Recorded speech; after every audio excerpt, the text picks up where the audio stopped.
Mães gerando filhos para a eternidade.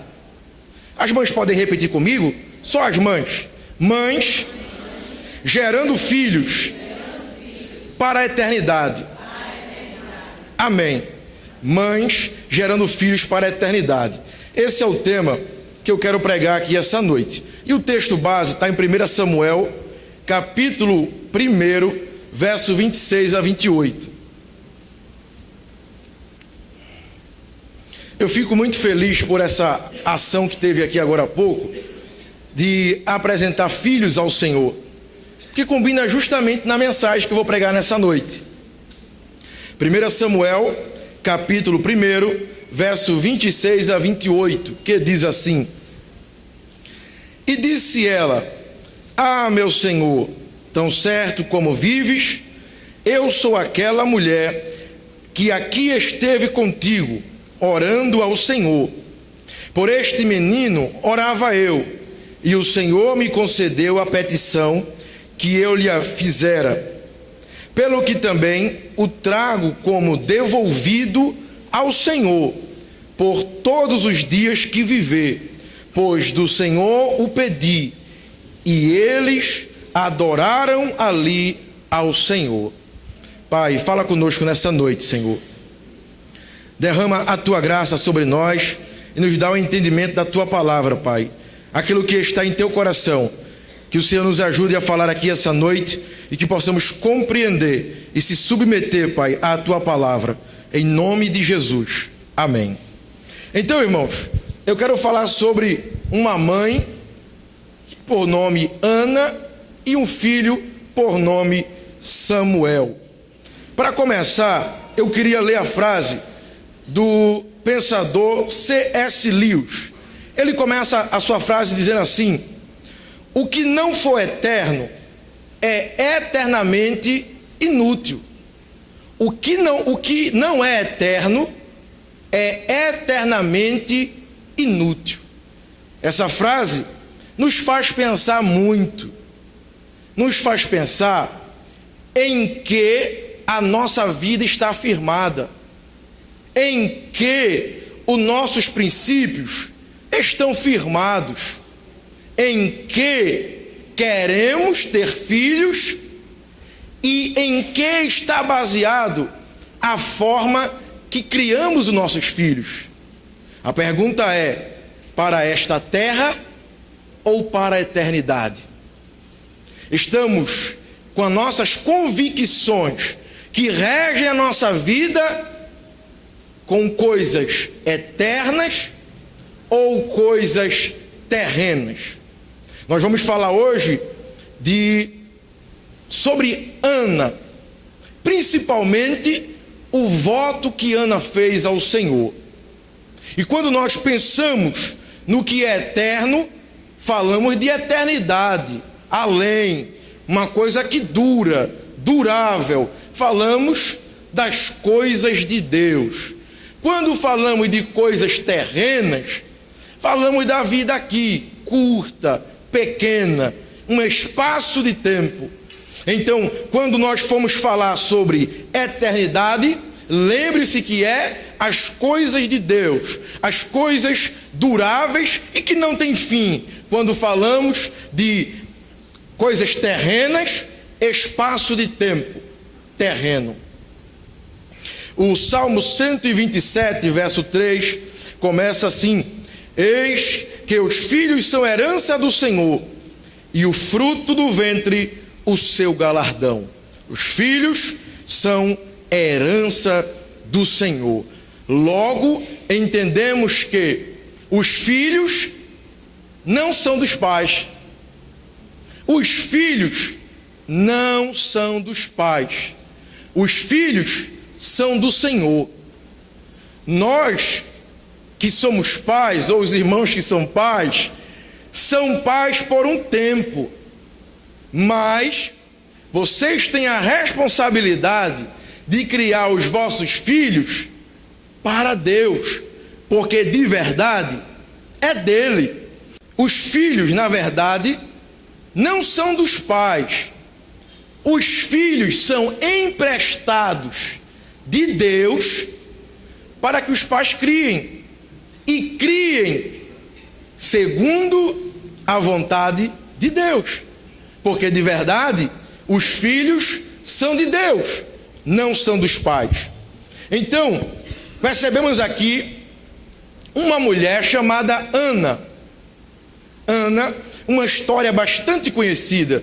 Tinha o seu marido Elcana, que ele tinha outra mulher chamada Penina. Essa mulher tinha filhos. Todo ano, como um homem piedoso, Elcana levava toda a sua família a Siló, com o objetivo de adorar o Senhor, oferecer sacrifício de gratidão a Deus. Só que todas as vezes que ia, em vez de ser alegria, felicidade para Ana, era motivo de tristeza. Por quê? Porque todas as vezes que ia sacrificar, também se comia uma comida que fazia parte do ritual da adoração. Então, quando subia, Penina ganhava a quantidade de alimento para todos os seus filhos, e Ana ganhava apenas um. Era generoso, mas não se comparava à quantidade que Penina ganhava. Então Penina zombava porque Ana não conseguia ter um filho, ainda que Elcana a amasse com todo o seu coração. Então, em um dia em Siló, Ana sai, vai até o templo, e no templo um homem está à porta chamado Eli.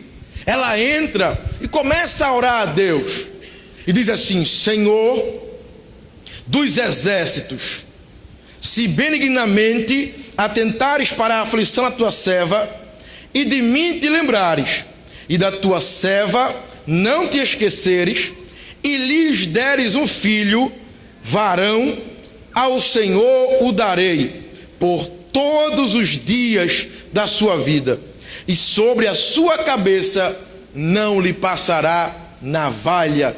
Que oração difícil, que oração complicada, que oração sincera. Alguém pode dizer assim: foi uma barganha. Não foi barganha. Por que não foi barganha? Porque é melhor ser estéril do que ter um filho e não viver com o filho. É mais sofrimento.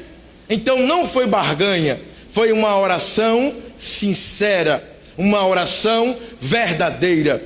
E Deus gostou daquela oração, a ponto que Eli não entendeu, criticou, mas quando ouviu aquilo, até Eli abençoou Ana e disse: vai e Deus te conceda um filho, aquilo que tu pediste. A oração de Ana nasce da tristeza e do sofrimento, mas ainda mesmo nesse contexto de dor e de sofrimento, a oração de Ana tem duas características. A primeira, submissão.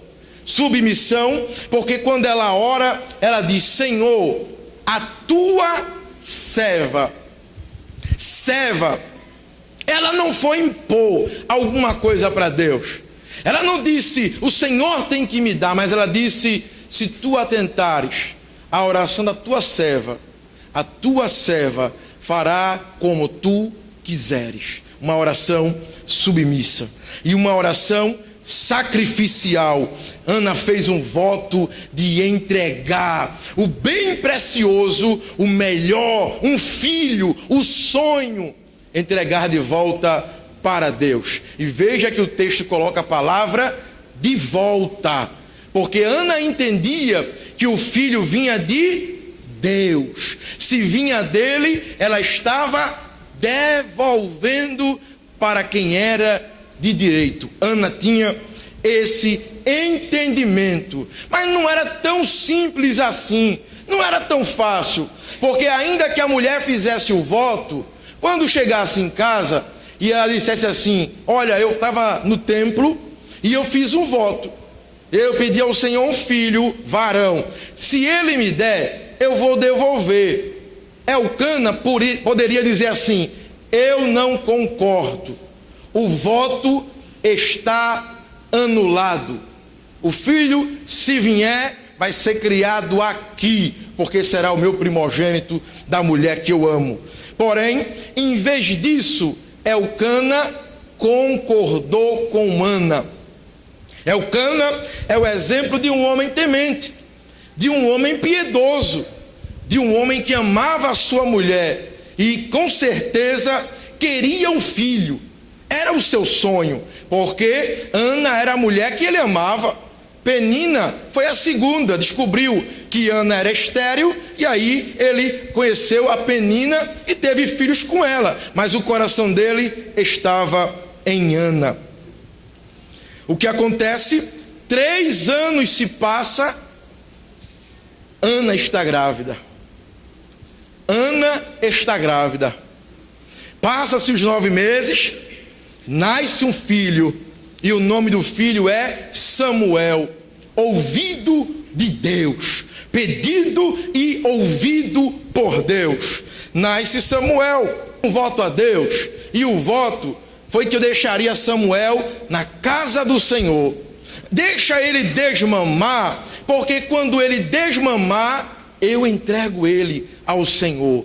Elcana ouviu aquilo e pareceu bem ao seu ouvido. Sobe e deixa Ana com Samuel. E enquanto estava ali, Ana cuida de Samuel, ensina Samuel, ainda novinho, mas já prepara ele para que ele fosse servir ao Senhor. Fácil é fazer voto, fácil é pedir, fácil é fazer promessa, seja a uma pessoa, seja a Deus.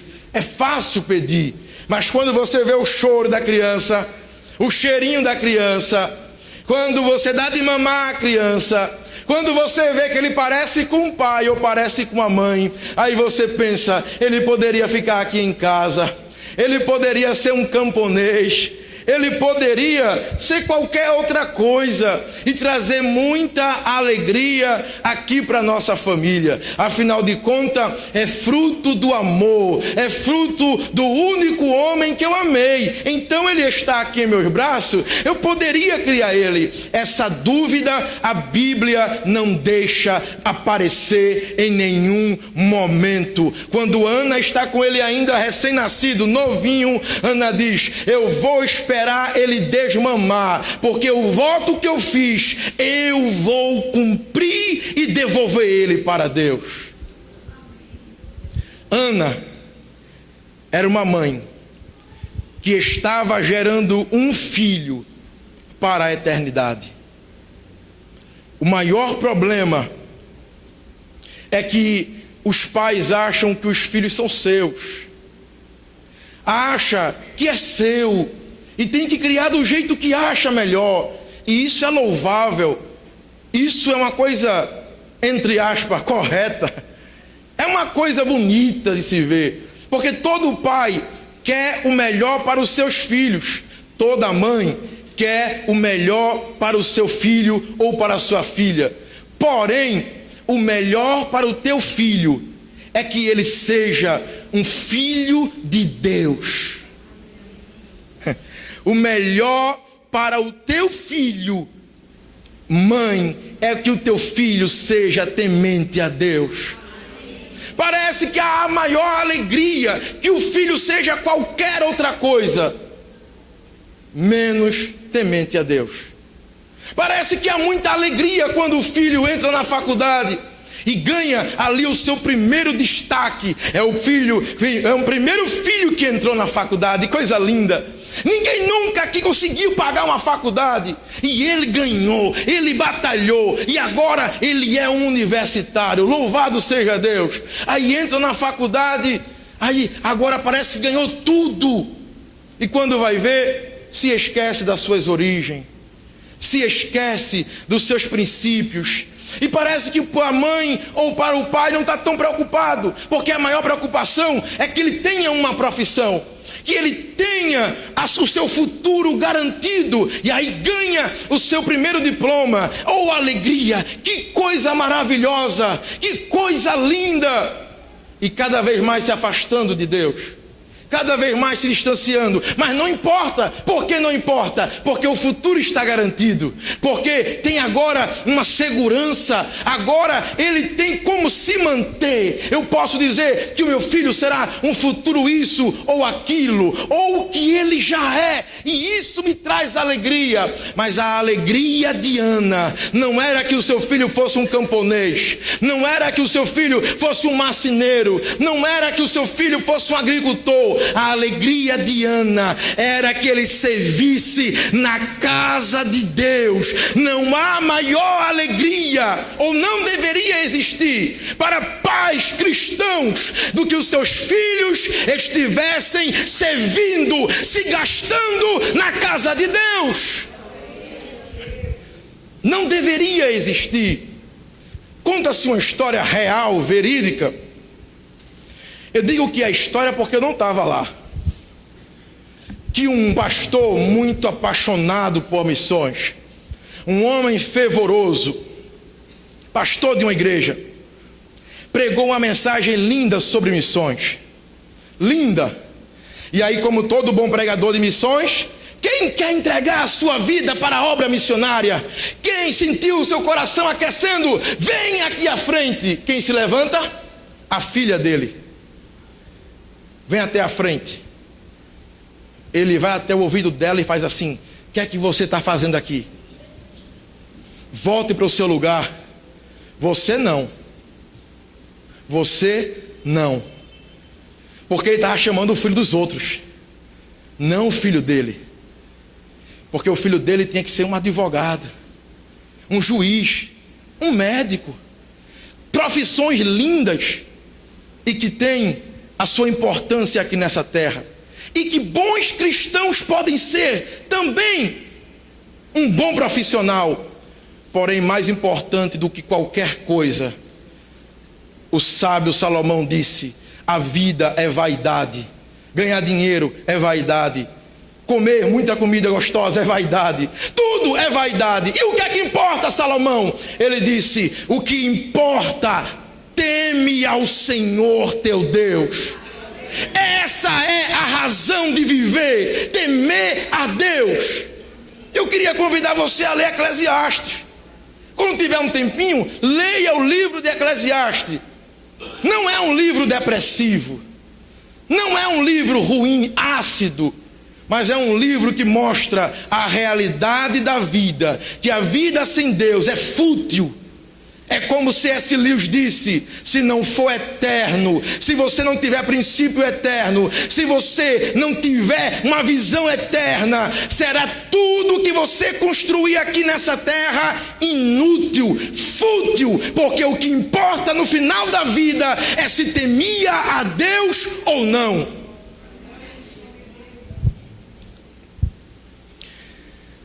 Ana disse: Senhor, eu não passarei navalha sobre o cabelo dele. Ela estava falando sobre os nazireus. Nazireu quer dizer separado. Existia um grupo de pessoas naquele tempo que não raspavam a cabeça, não cortavam a barba, ficavam daquele jeito para simbolizar, para mostrar para todo mundo que eles eram separados para Deus. Não bebiam bebida forte, não tocavam em cadáver. Eram pessoas separadas só para Deus. E Ana estava dizendo: o meu filho será separado para Deus. O meu filho será separado para Deus. E ele servirá na casa do Senhor. Verso 24. Capítulo 1, verso 24. Havendo desmamado, levou consigo com um novilho de 3 anos, uma éfa de farinha e um odre de vinho, e o apresentou à casa do Senhor, a Siló. Era o menino ainda muito criança. Imolaram, fizeram um sacrifício, e quando ela foi apresentar o menino a Eli, disse assim: Eli, tu lembra que tinha uma mulher aqui chorando, uma mulher que queria um filho, ela era estéril. Lembro. Aquela mulher era eu.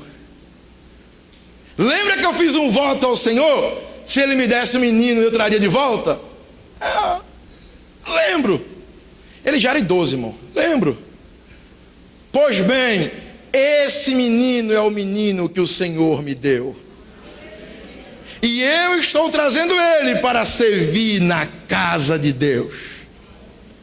E o texto diz que ela entregou para que ele vivesse todos os dias, enquanto viver na casa do Senhor.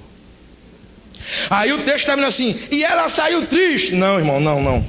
E ela saiu abatida? Não. E ela saiu frustrada? Eu não deveria ter feito aquele voto. Não. O texto diz: e adoraram ao Senhor. Lembra da frase de Jó? Os filhos de Jó morreu. A mulher quer ir embora. Perdeu riqueza, perdeu tudo. Abandona teu Deus e morre. No saí do ventre da minha mãe, e no que voltarei para lá. Deus deu, Deus tomou.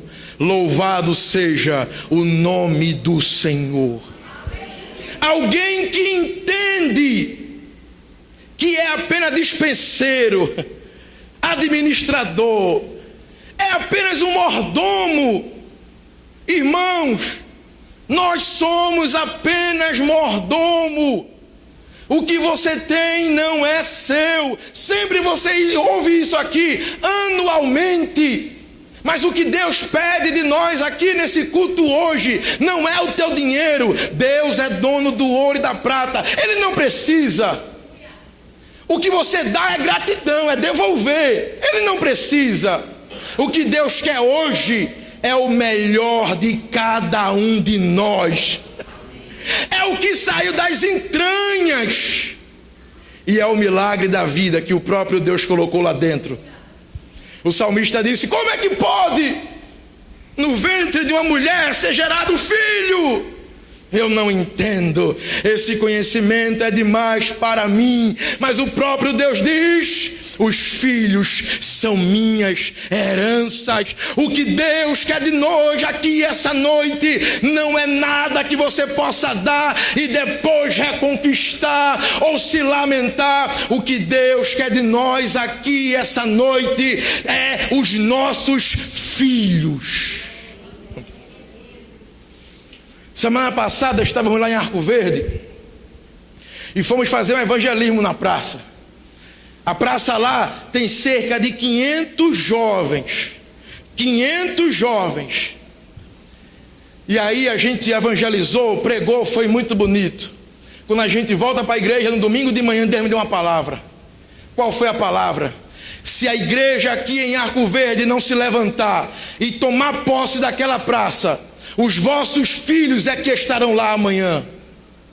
Às vezes a gente acha que é brincadeira, que precisa, não precisa ser tão sério, não precisa ser tão radical. A gente pode ser mais ou menos, a gente pode fazer assim, sabe, ser flexível. Não, só existe dois poderes nesse mundo. O primeiro poder e absoluto, o poder de Deus. Mas existe outro poder também, o poder das trevas. Se os nossos filhos não estiverem com Deus, estarão nas trevas. Mas em nome de Jesus, como Josué, o Espírito que fortaleceu ele e que deu ousadia a ele, a igreja se levanta aqui essa noite e diz: as trevas não tomarão conta dos nossos filhos, eu e a minha casa serviremos. Aleluia. Aleluia. Aleluia. Ana saiu do sacrifício feliz, porque ela sabia que o seu filho estava na casa do Senhor. Na casa do Senhor. Naquele tempo, a espiritualidade estava lá embaixo. Deus não falava mais com ninguém. O sacerdote da época, ou o sumo sacerdote, Eli, era a autoridade máxima espiritual ali em Siló. Os seus 2 filhos eram sacerdotes. Era eles que tomavam conta da casa do Senhor. E o seu pai só observava. Não fazia mais muita coisa, porque já estava idoso. E Ana, ainda ouvindo o que se falava dos filhos de Eli, vendo a situação do seu país, vendo a situação que estava, uma declinação espiritual, não tinha mais nada de Deus, assim, Deus não falava em canto nenhum. Ela disse: eu entregarei o meu filho ao Senhor. O que é que isso quer dizer, irmão? Que Ana não entregou o filho dela aos homens. Ana não entregou o filho dela a Eli. Ana entregou o filho dela ao Senhor. Ana não entregou o filho dela àquela situação má, espiritualmente falando. Ana entregou ao Senhor. Deixa eu te dizer uma coisa aqui essa noite, em nome do Senhor Jesus. Às vezes a gente fica tão preocupado, mas como é que vai ser o futuro? E se ele quiser mesmo ser um missionário? E se ele quiser ser um pastor? Como é que vai ser? Se você entregar o teu filho ao Senhor, o Senhor cuidará dele, em nome do Senhor Jesus. Ela não entregou para Eli, irmão, ela entregou para o Senhor. E cá para nós, Eli Samuel ia ser criado por pessoas que a Bíblia diz: os filhos de Eli eram filhos de Belial. Eles iam ser criados em lugar de má influência. Eles iam ser criados em lugar aonde eles provavelmente, quando crescesse, iria imitar os filhos de Eli. Provavelmente. Mas ela entregou foi ao Senhor, não foi a Eli. O Deus que estava com José lá no Egito não deixou ele se contaminar. O Deus que estava com Daniel em Babilônia era o Deus que estava com Samuel perante a má influência daqueles 2 filhos de Eli. É o mesmo Deus que está com os teus filhos na escola, na faculdade, na rua. Vale um aleluia, irmão? Cadê o aleluia, irmão? Os teus olhos só alcançam em casa. Entendeu? Os teus olhos só alcançam em casa. E olhe lá, se trancar o quarto, entrar no quarto, trancar a porta, você não sabe nem o que está acontecendo lá dentro. Então Ana disse: eu vou entregar o meu filho ao Senhor. E o que é que vai ser? Não importa. Eu estou gerando filho para a eternidade. Mas como é que vai ser o futuro dele? Não importa, já está garantido. Deus garante o futuro dele. Mas e a má influência? Deus não fala mais com ninguém.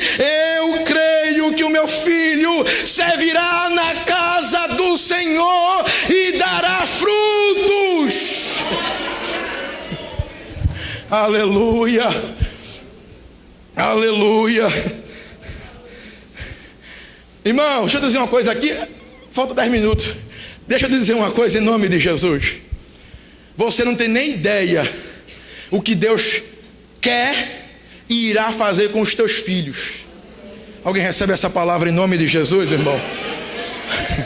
Escuta isso em nome de Jesus. Você nem sabe, não sabe e nem imagina o que Deus irá fazer com os teus filhos.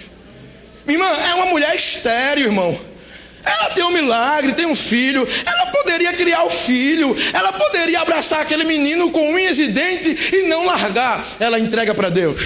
Na eternidade, Deus já tinha um menino lá chamado Samuel, ouvido de Deus, que seria juiz, ele seria sacerdote, e também ele seria profeta. Ninguém na face da terra cumpria 3 ofícios como Samuel. Em um tempo de crise, Deus não fala com ninguém, uma má influência, Deus levanta uma criança, dá ele ao templo, é criado na igreja, e ele é sacerdote, profeta e juiz.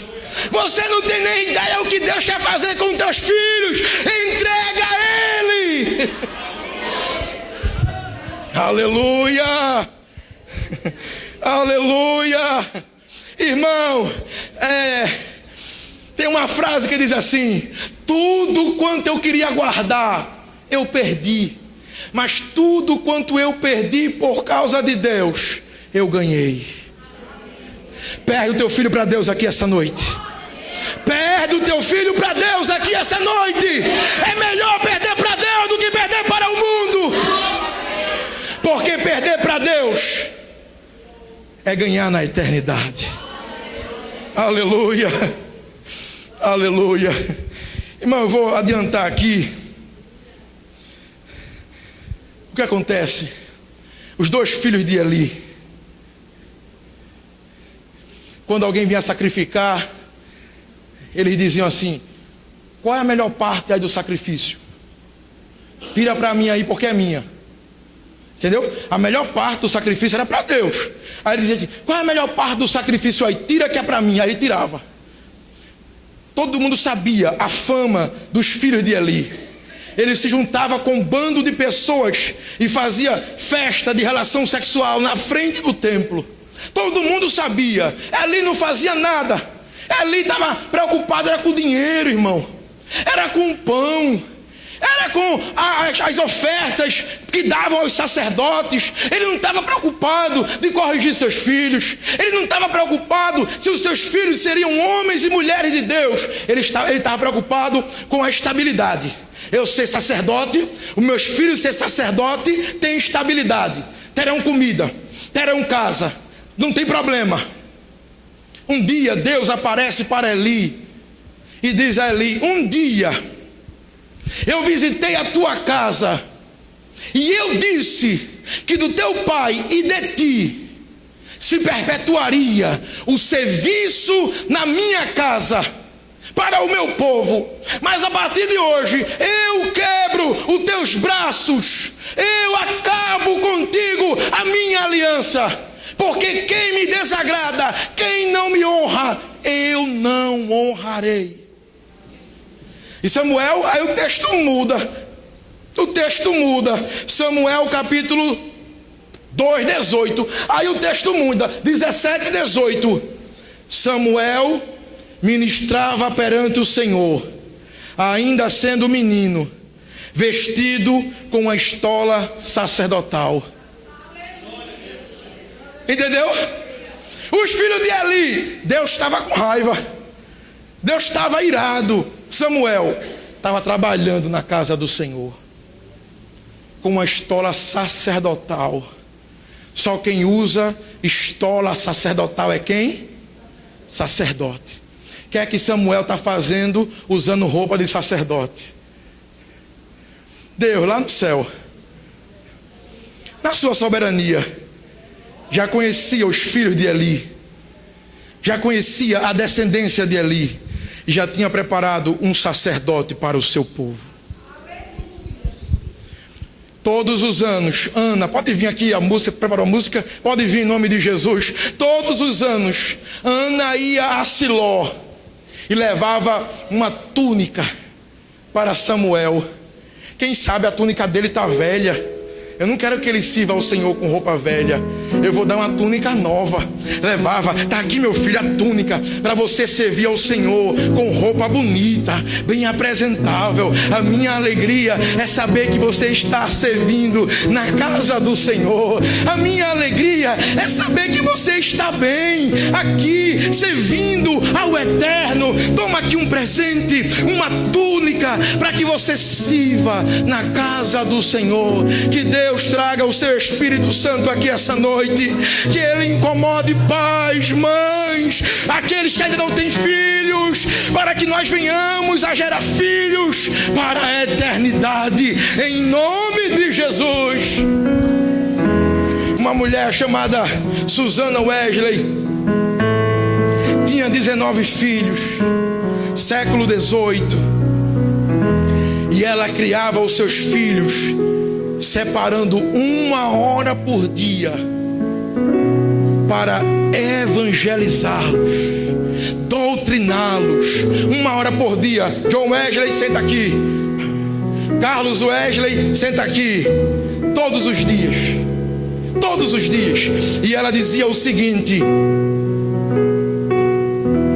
ela entendia o compromisso da maternidade para a mulher como responsabilidade de educar e formar homens e mulheres de Deus.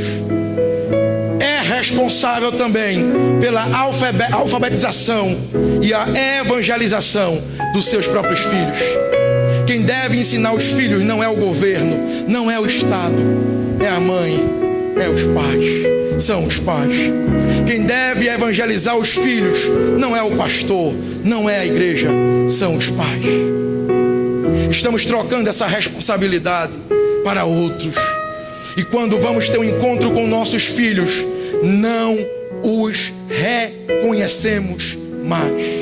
Fica de pé nessa noite em nome de Jesus. Susana Wesley foi a mãe de um homem chamado John Wesley. Um homem que levou a Inglaterra, através do Espírito Santo, a um avivamento no século XVIII. E ele era conhecido como o homem que tinha o coração aquecido.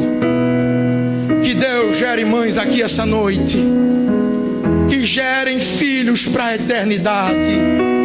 É mais importante que o teu filho, a tua filha, seja temente a Deus do que qualquer outro título ou posição social. Um presente precioso eu ganhei, um projeto que nasceu no coração de Deus. Meu tesouro é o meu lar, onde a base é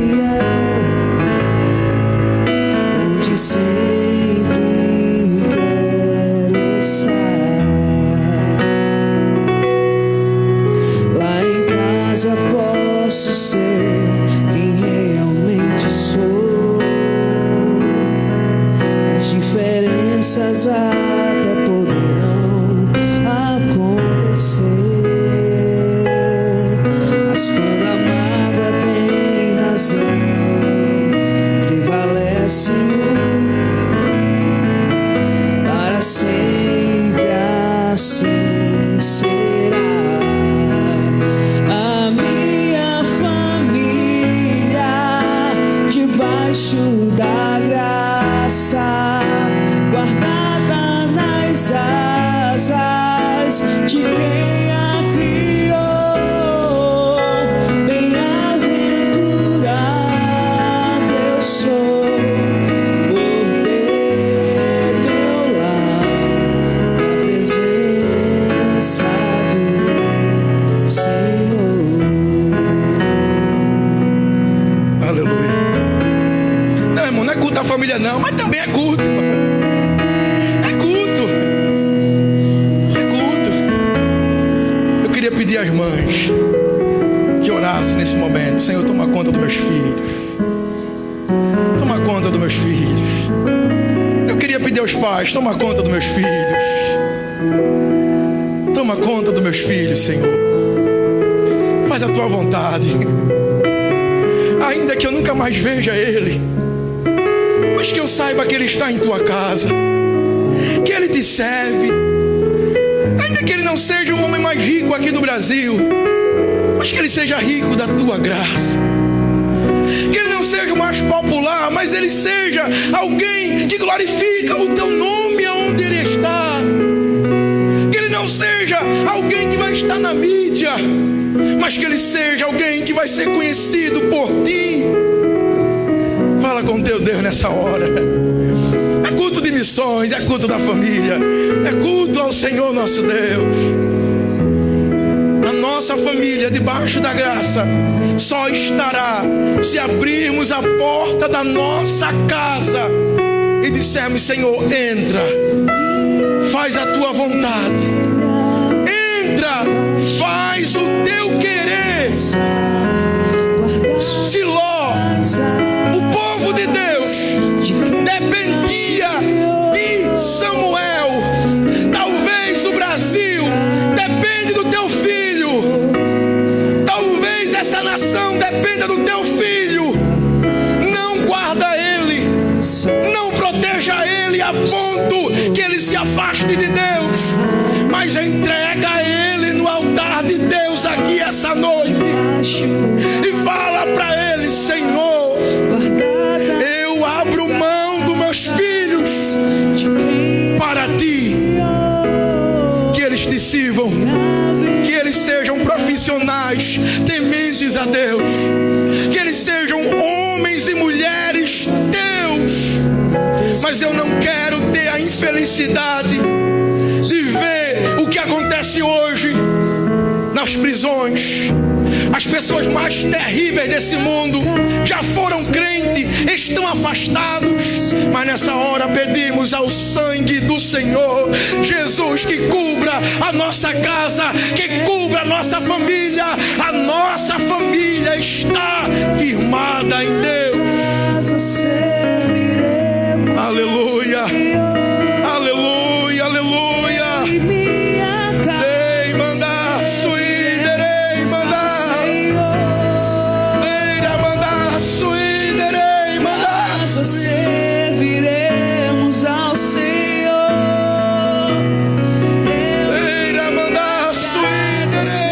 Serviremos ao Senhor. Aleluia, aleluia. Há alguma pessoa aqui essa noite que não conhece o Senhor Jesus ainda, que não é evangélico, que deseja entregar a sua vida ao Senhor Jesus nessa noite?